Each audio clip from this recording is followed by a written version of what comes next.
നമ്മൾ കൊറോണ വന്ന സമയത്ത്, ഞാൻ ഇവിടെ സൂചിപ്പിച്ചിട്ടുണ്ട്, കൊറോണ വന്ന സമയത്ത് നമ്മൾ ആരൊക്കെ അകറ്റി മാറ്റിയത്? 2 കൊല്ലം എന്തായിരുന്നു നമ്മളെ അവസ്ഥ? വല്ലാത്ത ദുരിതല്ലായിരുന്നോ? ഡോക്ടർ ക്ഷമിക്കണം കേട്ടോ, ഡോക്ടർമാരടക്കം സത്യത്തിൽ LKGയിലായിരുന്നു എന്ന് വേണമെങ്കിൽ പറയാം.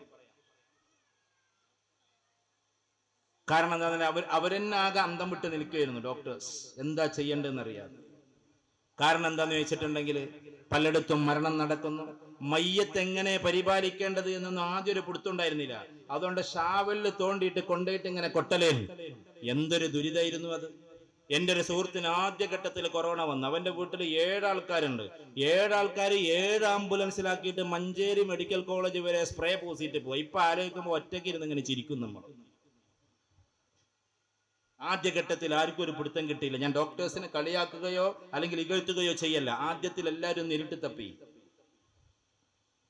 പിന്നീട് ഇപ്പൊ നോർമലായി. നമ്മൾ എത്രത്തോളം ചെയ്തു എന്ന് ചോദിച്ചാൽ, അയൽവാസി കുട്ടിക്ക് ആകെ വയസ്സ് 1.5 വയസ്സ്. പിഞ്ഞങ്ങനെ നടന്നു വരും നമ്മുടെ ഗേറ്റിലേക്ക്. ആ കുട്ടിക്ക് കൊറോണ അറിയില്ല, ചെറോണി അറിയില്ല, ഒന്നും അറിയില്ല. ആ കുട്ടിക്ക് അത് പറയാനും അറിയില്ല. പക്ഷെ നമ്മുടെ വീട്ടിലേക്ക് പിഞ്ഞം നടന്നു വന്നപ്പോഴേക്ക് നമ്മൾ പോയിട്ട് എന്താക്കി? ഗേറ്റ് അടച്ച്. അയൽവാസി കുട്ടി പോലും നമ്മുടെ വീട്ടിലേക്ക് കയറി വന്നില്ല. നമ്മൾ ആ കുട്ടികളോട് പോലും ക്രൂരത ചെയ്തു. സർക്കാരും ഇതേപോലെ തന്നെ ഹെൽത്തിന്റെ ആളുകളും പറഞ്ഞപ്പോൾ നമ്മൾ ആ വൃത്തി പോലെ അത് ചെയ്തു. പക്ഷെ അത് കുറച്ച് ക്രൂരമായി. സ്വന്തം ചേട്ടന്റെ മയ്യത്ത് കൊണ്ടുവന്നിട്ട് മുറ്റത്ത് വെച്ചപ്പോ ഇങ്ങണ്ട് കേറ്റെന്താന്ന് വരെ കേരളത്തിൽ അനുജന്മാര് പറഞ്ഞു. ഇതൊക്കെ നടന്നു കേരളത്തിൽ, ലോകത്തിൽ. ഇനി ഞാനൊരു ചോദ്യം ചോദിച്ചോട്ടെ.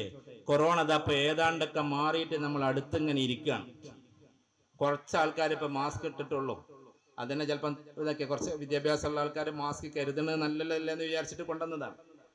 നമ്മളിത് അടുത്തിരിക്കാൻ. പക്ഷേ നിങ്ങളിൽ എത്ര പേർ സംസാരിക്കുന്ന ഞാനടക്കം ചോദിച്ചോട്ടെ, കൊറോണ മാറിയതിന്റെ പേരിൽ ഒരു ശുക്രിന്റെ സുജൂദ് ചെയ്തിട്ടുണ്ടാകും? ശുക്രിന്റെ സുജൂദ് എന്ന് പറഞ്ഞൊരു സുജൂദുണ്ട്. ഇതുവരെ നമ്മളത് ചെയ്തിട്ടുണ്ടാകൂല. ലഇൻ ശകർതും ലഅസീദന്നകും, ലഇൻ ശകർതും ലഅസീദന്നകും. നിങ്ങൾ ശുക്ർ ചെയ്താൽ ഞാൻ ഉറപ്പിച്ചത് ലഅസീദന്നകും, 2 ഉറപ്പ് അവിടെ പറഞ്ഞിട്ടുള്ളത്. നിങ്ങൾക്ക് ഞാൻ അധികരിപ്പിച്ച് തരിക തന്നെ ചെയ്യും. സാധാരണ ഇംഗ്ലീഷിൽ അതിന്റെ ട്രാൻസ്ലേഷനിൽ ദുആ ചെയ്യുന്നിടത്ത് പറയും ഉദൂനി അസ്തജിബ് ലക്കും, നിങ്ങൾ എന്നോട് പ്രാർത്ഥിക്കുക ഞാൻ നിങ്ങൾക്ക് നൽകുമെന്നാണ്. ഐ വിൽ ഗിവ് യു എന്ന് അവിടെ കൊടുത്തിട്ടുള്ളൂ. ഞാൻ നിങ്ങൾക്ക് നൽകും, ദുആ ചെയ്താൽ ഞാൻ നൽകും. അവിടെ ഐ വിൽ ഗിവ് യു എന്നേ കൊടുത്തിട്ടുള്ളൂ. എന്നാൽ ഇതിന്റെ ഇംഗ്ലീഷ് ട്രാൻസ്ലേഷനിൽ മനോഹരമായിട്ട് ഈ പാദം കൂടി ചേർത്തിട്ടുണ്ട്. I will surely give you എന്നാണ്. ഉറപ്പായിട്ടും ഞാൻ നിങ്ങൾക്ക് നൽകുക തന്നെ ചെയ്യും. ലഇൻ ശകർതും ലഅസീദന്നകും, ഞാൻ നിങ്ങൾക്ക് അധികരിപ്പിച്ചു തരിക തന്നെ ചെയ്യും. നിങ്ങൾക്ക് സമ്പന്നനാകാൻ ആഗ്രഹമുണ്ടോ? നിങ്ങൾ ചെയ്യേണ്ടത് കുറെ കച്ചവടങ്ങളും കാര്യങ്ങളും അല്ല. സമ്പന്നനാകാൻ വലിയ മോഹമൊന്നും വേണ്ട. പക്ഷെ എല്ലാ സമ്പത്തിന് ശുക്ർ ചെയ്താൽ അള്ളാഹു അത് അധികരിപ്പിച്ചു തരും. ഉള്ളതിന് നമ്മൾ ചെയ്യലുണ്ടോ? അതാ പ്രശ്നം. നമുക്ക് വലിയ സൂപ്പർ മാർക്കറ്റ് ഉണ്ടാവും ഗൾഫില്, ഖത്തറില്. ഇവിടെ ഖത്തറേരാ കൂടുതൽ തോന്നുന്നു, ഖത്തർ ദുബായ്ക്കാർ. എന്നിട്ട് ലാഭത്തിൽ കുറച്ച് കുറഞ്ഞിട്ടുണ്ടാവും. ദിവസം 1000 അല്ലെ 2000 അല്ലെങ്കിൽ 5000 റിയാൽ കിട്ടുന്നത് 3000 റിയാൽ ആയിട്ടുണ്ടാവും. അതായത് ഡെയിലി 2000 റിയാൽ കുറഞ്ഞിട്ടുണ്ടാവും. എന്നിട്ട് നമ്മൾ ചെന്ന് ചോദിക്കാണ്, എങ്ങനെയുണ്ട് കച്ചവടം? പോരാ, നിങ്ങൾ ദോരയ്ക്കും ഭയങ്കര പ്രശ്നത്തിലാണ്. ഇതാണ് കേരളക്കാർ പറയാ. അതേ പിന്നെ എന്തില് ഹൈപ്പർ മാർക്കറ്റിൽ, സൂപ്പർ മാർക്കറ്റിൽ പാവം ചുമടേറ്റി പോണ ഏതെങ്കിലുമൊക്കെ ഒരു ബംഗാളിയോ അല്ലെങ്കിൽ നല്ല ദീനുള്ള ഏതെങ്കിലുമൊക്കെ ഒരു പാകിസ്ഥാനിയോ ഒക്കെ ഉണ്ടാവും. ആളോട് പോയിട്ട് ചോദിക്കാണ് നമ്മൾ, കൈസഹേ പൈസ ഹൽസൽ കൈസഹേ എന്ന് ചോദിച്ചാൽ അല്ലാഹി കരം അല്ലാഹി ശുക്ർ സബ് ठीक है. മൂപ്പര് പറഞ്ഞ വാക്കതാ അല്ലേ? ഗൾഫേർ നിങ്ങൾ പറയും. അള്ളാനെ തന്നെ സാക്ഷി, ഞാൻ മുഴുവൻ ഇതിലാണ്, സന്തോഷത്തിലാണ്. മലയാളികൾക്ക് ഇത് പറയാൻ അറിയില്ല. ഇങ്ങനെ പോണ്. ഇനി അഥവാ അൽഹംദുലില്ലാ പറയുകയാണെങ്കിൽ അപ്പുറത്ത് നിൽക്കുന്ന ആള് നമ്മളെ ഓപ്പോണന്റ് ആണെങ്കിൽ, അതായത് ഒരു മത്സരമൊക്കെ ഉണ്ടാവുമല്ലോ ബിസിനസ് തരമ്പില്, എന്താ കച്ചവടമൊക്കെ പാട്, അങ്ങനെയല്ലേ ചില ആൾക്കാരുടെ ചോദ്യം. അപ്പം ഒരു ദിവസം വണ്ടി ഇല്ലാതെ പോയാൽ എൻ്റെ ചോദ്യം എന്താ? എവിടെ വണ്ടി, എവിടെ വണ്ടി, എവിടെയെന്ന് വെച്ചാൽ എൻ്റെ വണ്ടി വേണോന്നല്ല, വണ്ടിയൊക്കെ പോയില്ലേ എന്നാണ് അതിൻ്റെ അർത്ഥം. നിങ്ങളെ നാടല്ല കേട്ടോ, എനിക്ക് ഇവിടുന്ന് പോണേ, ഞങ്ങളെ പറ്റിയല്ല പറഞ്ഞത്. നിങ്ങളെല്ലാവരും കൂടി നമുക്ക് പറക്കാനൊന്നും പറ്റൂല. പിന്നെ ലുട്ടാപ്പിന്റെ കുന്തം വണ്ടി വരും. ഇങ്ങനെ ചോദിക്കാം. ഞാൻ ഇവിടെ സൂചിപ്പിച്ചിട്ടുണ്ട്. ഒരിക്കലും ഞങ്ങൾ ഇതേമാതിരി പുറത്ത് പരിപാടിക്ക് പോയത് ദുബായിൽ. അപ്പൊ എൻ്റെ ഒരു സുഹൃത്ത് നല്ലൊരു ലെക്സസ് എടുത്തിട്ടുണ്ട്, പുതിയ ലെക്സസ് ആണ്. അപ്പൊ അതിൽ എന്നെ കേറ്റിങ്ങനെ കൊണ്ടുപോകും. ആദ്യത്തെ പരിപാടിയുടെ ഉദ്ഘാടനം ഞങ്ങനെ പോണ സമയത്ത് ഞങ്ങളിങ്ങനെ ഈ മറ്റേ ഇതിൽ നിന്ന് പാർക്കിങ്ങിൽ നിന്നിട്ട് ഓടിച്ചിട്ടുള്ളൂ. അപ്പോഴേക്കും 2 അറബികൾ ലിഫ്റ്റിൽ വന്നിട്ട് ഇറങ്ങി. മുപ്പര മോനുണ്ട് കൂടെ, 3 ആൾക്കാരുണ്ട് മൊത്തത്തില്. അവരുണ്ട് വന്നിട്ട് നല്ല പരിചയമുള്ള ഒരേ ഫ്ലാറ്റിൽ താമസിക്കുക, മീൻസ് ഒരേ ഇതിൽ താമസിക്കുകയാണ്, വ്യത്യസ്ത ഫ്ലാറ്റുകളിലായിട്ട് ഒരേ ഇതില് കമ്പാർട്ട്മെന്റിൽ. അങ്ങനെ വന്നിട്ട് ഇങ്ങനെ കൊട്ടി ഉഷാറായിട്ട് തമാം മാഷാ അല്ലാഹ് അൽഹംദുലില്ലാ എന്നൊക്കെ പറഞ്ഞ് എന്നിട്ട് ഓലയിലൊന്ന് കൈയൊക്കെ വെച്ച് കയ്യുമ്പൊന്ന് ചുംബിച്ച് മനോഹരായിട്ട് അവനോട് നല്ല ഉഷാറായി നല്ലതായി. എന്നിട്ട് ഓനൊന്ന് ഹഗ് ചെയ്ത് ഓനൊരു ലെക്സസ് എടുത്തത് ഇവലങ്ങണ്ട് ആഘോഷിക്കുകയാണ്. അറബികൾക്ക് എന്തൊരു സന്തോഷം എന്നറിയോ. എന്നിട്ട് അവൻ കാറിൽ കയറിയിട്ട് എന്നോട് ചോദിച്ച ചോദ്യം എന്താണെന്നറിയോ? ഡോക്ടർ സാബ്, നിങ്ങൾക്ക് ഇത് കേരളത്തിൽ ആലോചിക്കാൻ പറ്റുമോ എന്ന് ചോദിച്ചു. ഞാൻ ചോദിച്ചു എന്ത് എന്ന് ചോദിച്ചു. നമ്മളെ നാട്ടിലൊരു ബംഗാളി നമ്മളെ നാട്ടിൽ വന്നിട്ട് സാധാ പണിയൊക്കെ ചെയ്തിട്ട് കുറച്ച് കഴിഞ്ഞിട്ട് ഒരു ലെക്സസ് ഒക്കെ എടുത്ത് ആ ലെക്സസ് എടുത്തന്ന് നമ്മൾ ചെന്നിങ്ങാണ്ട് ഉഷാറായിട്ടുണ്ടാന്ന് പറഞ്ഞിങ്ങാണ്ട് ഹഗ്ഗൊക്കെ ചെയ്തൊന്ന് ചുംബിക്കണ രംഗം ആലോചിക്കുമ്പോഴേക്കും നമ്മൾ തല കറങ്ങി വീഴും. അങ്ങനെ നടക്കൊന്നും വേണ്ട. ഇതാണ് മലയാളി. ഞാൻ മലയാളികളെ കുറ്റപ്പെടുത്തല്ല.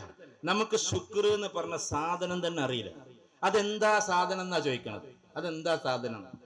ശുക്രിന്റെ സുജൂദ് കുട്ടികൾക്കറിയാം. ലോകത്തിൽ അറിയപ്പെടുന്ന ഇന്റർനാഷണൽ ക്രിക്കറ്റ് താരങ്ങളുണ്ട്, കുറച്ച് ദീനുള്ളവര്, ദീനനുസരിച്ച് നടക്കണവര്. പോലെ കളിക്കുകയാണെങ്കിൽ നേരത്തിന് പോയി നിസ്കരിക്കും. അതേമാതിരി തന്നെ മദ്യത്തിന്റെ ഒക്കെ സ്റ്റിക്കർ കൊടുത്ത പോലെ അത് ഒട്ടിക്കൂല. അങ്ങനെ നടക്കുന്ന കുറെ കളിക്കാരുണ്ട്. അതൊക്കെ നിങ്ങൾ പത്രത്തിൽ വായിച്ചിട്ടുണ്ടാവും. ആ കളിക്കാര് സിക്സർ പായിപ്പിച്ച ഒരൊറ്റടിക്ക് ബൗണ്ടറി കടന്നുകൊണ്ട് പോയാൽ അപ്പൊ വീഴും ഏതില്? സുജൂദില്. കാരണം ആ മനുഷ്യൻ അറിയാം, എന്നെ കൊണ്ട് നിർണായകമായ സിക്സർ പോലും മടിപ്പിച്ചത് എന്റെ അല്ലാഹുവാൻ. കളിക്കാര് പോലും സീരിയസിലാണ്. എന്നിട്ട് പള്ളി പോണ നമ്മളെ സംബന്ധിച്ചിടത്തോളം നമ്മൾ ഇതുവരെ കൊറോണ മാറിയതിന്റെ പേരിൽ ഒരു ശുക്രിന്റെ സുജൂദ് പോലും ചെയ്തിട്ടില്ല. നമുക്കിതാരും പറഞ്ഞു തന്നിട്ടുണ്ടാവില്ല. ഒരു പക്ഷെ അറിയുന്നവരും ചെയ്യാൻ മറക്കാണ്. എന്നോട് ഭയങ്കരമായിട്ടുള്ളൊരു ഡോക്ടർ ഉണ്ട്, ഒരു യൂറോളജിസ്റ്റ് ആണ്. അദ്ദേഹം ഈ മൂത്ര സംബന്ധമായ അസുഖങ്ങളൊക്കെ ഭയങ്കരമായിട്ട് കൂടുന്നതിനെ കുറിച്ചിട്ടൊക്കെ ഇങ്ങനെ പറഞ്ഞിട്ട് എന്നോട് പറയാണ്, നിങ്ങൾ പ്രസംഗിക്കുമ്പോൾ ആളുകളോട് പറഞ്ഞ് നമ്മളെ കമ്മ്യൂണിറ്റിപ്പെട്ടവരോടെങ്കിലും പറയണം, ഈ അസുഖങ്ങളൊക്കെ ഇങ്ങനെ കൂടുന്നതേ നമ്മൾ പണ്ട് മദ്രസയിൽ പഠിച്ചിട്ടുണ്ട്. ബാത്റൂമിൽ പോകുമ്പോൾ ബഹുമ്പോലും വരാനുള്ള ഒരു ദുആ, അതിലൊരു പ്രധാനപ്പെട്ട ദുആയാണ് എന്ത്? ഉഫ്രാനക അൽഹംദുലില്ലാഹില്ലദി അദ്ഹബ അന്നിൽ അദാ വഅഫാനി എന്ന് പറഞ്ഞ ദുആ.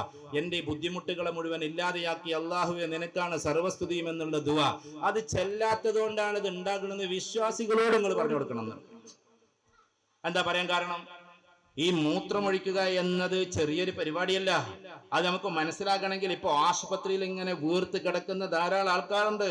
നീരുമുട്ടിക്കിടക്കുന്ന ഈ പറയുന്ന കിഡ്നി രോഗം ബാധിച്ചിട്ട് ഒരു വട്ടമെങ്കിലും വന്ന് മൂത്രമൊഴിച്ചിരുന്നെങ്കിൽ എന്ന് ചിന്തിക്കുന്ന പണ്ടത്തെ ഒരു രാജാവിന്റെ കഥയുണ്ട്. രാജാവിനെല്ലാം ചേർത്തുമുട്ടി പുറത്തേക്ക് പോകുന്നില്ല ഇത്. ആ സമയത്ത് ഒരുപാട് ആളുകൾ വന്ന്, വിശ്വഗുരന്മാർ, അന്നത്തെ വൈദികന്മാർ, അവരൊക്കെ വന്നിട്ട് ചികിത്സിച്ചിട്ടും ഇത് പോകുന്നില്ല. അവസാനം എന്തായി? ആ രാജാവ് വിളിച്ചു പറഞ്ഞുവത്രേ, രാജാവ് ഉറക്കെ വിളിച്ചു പറഞ്ഞത്രേ, ഞാൻ എന്റെ രാജ്യം തന്നെ തരാം. അന്ന് രാജ്യമൊക്കെ കൊടുക്കായിരുന്നു. രാജ്യം തന്നെ തരാം, എനിക്ക് ഒറ്റ തവണ മൂത്രമൊഴിച്ചാൽ മതി എന്ന്. അപ്പൊ അതിന്റെ അർത്ഥം ഒരു തവണ മൂത്രമൊഴിക്കുക എന്നത് ഒരു രാജ്യത്തെക്കാൾ വിലപ്പെട്ടതാണ്. അത് നമുക്കറിയണമെങ്കിൽ നമ്മൾ ആശുപത്രി കിടക്കയിൽ വീർത്ത് കിടക്കണം. ഇതൊന്നുമില്ലാതെ എത്ര തവണയാണ് നമ്മൾ പോയിട്ട് ഇതൊക്കെ ചെയ്തു വരുന്നത്? ഒരു തവണ പോലും നമ്മൾ ചൊല്ലുന്നില്ല എന്ന്. മദ്രസയിൽ നിന്ന് പണ്ട് പഠിച്ച എല്ലാരെ പറ്റിയല്ല പറയുന്നത് കേട്ടോ.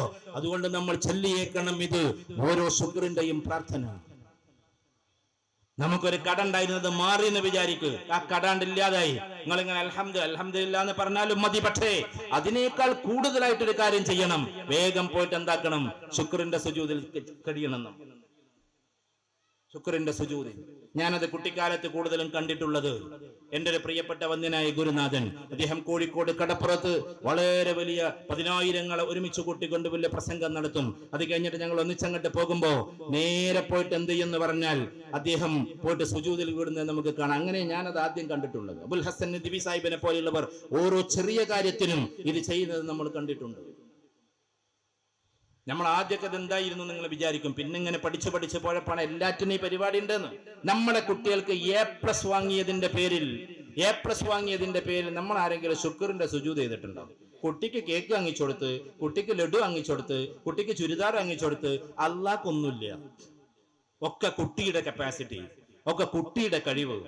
ഉയർന്നുയർന്ന് പോണ ആൾക്കാര് മുഴുവൻ പറയാ Allah is the grace of Allah, by the grace of Allah. ഇതെന്റെ അള്ളാഹുവിന്റെ കാരുണ്യമാണ്. നമ്മൾ എന്നിട്ടൊരു A+ വാങ്ങിയതൊക്കെ കുട്ടിയുടെ മാത്രം മുടുക്കായിട്ട് കാണുക. ഈ കുട്ടിയെ കൊണ്ട് ഇതൊക്കെ ചെയ്യിപ്പിക്കുന്ന ഒരു അല്ലാഹുവുണ്ട്. അതുകൊണ്ട് നമ്മുടെ വീടിന്റെ അന്തരീക്ഷം ഈമാനികമായ ഒരു അന്തരീക്ഷമായിരിക്കണം. ഈമാനികമായ അന്തരീക്ഷം കുടുംബത്തിൽ ആദ്യം ഉണ്ടാക്കേണ്ടത് അതാണ്. അതില്ല എങ്കിൽ പ്രശ്നമാണ്. വെറും വിദ്യാഭ്യാസത്തിലൂടെ മാത്രം നമ്മളെ കുട്ടികളെ കൊണ്ടുപോകല്ലേ. കേവല വിദ്യാഭ്യാസത്തിലൂടെ മാത്രം കൊണ്ടുപോയാൽ, മൂല്യമില്ലാത്ത വിദ്യാഭ്യാസത്തിലൂടെ കൊണ്ടുപോയാൽ അവസാനം നിങ്ങളെ ഒന്ന് തുറിച്ചു നോക്കലല്ലാതെ ഒന്ന് നല്ല സൗമ്യമായ നോട്ടം പോലും അവർക്കുണ്ടാവുകയില്ല.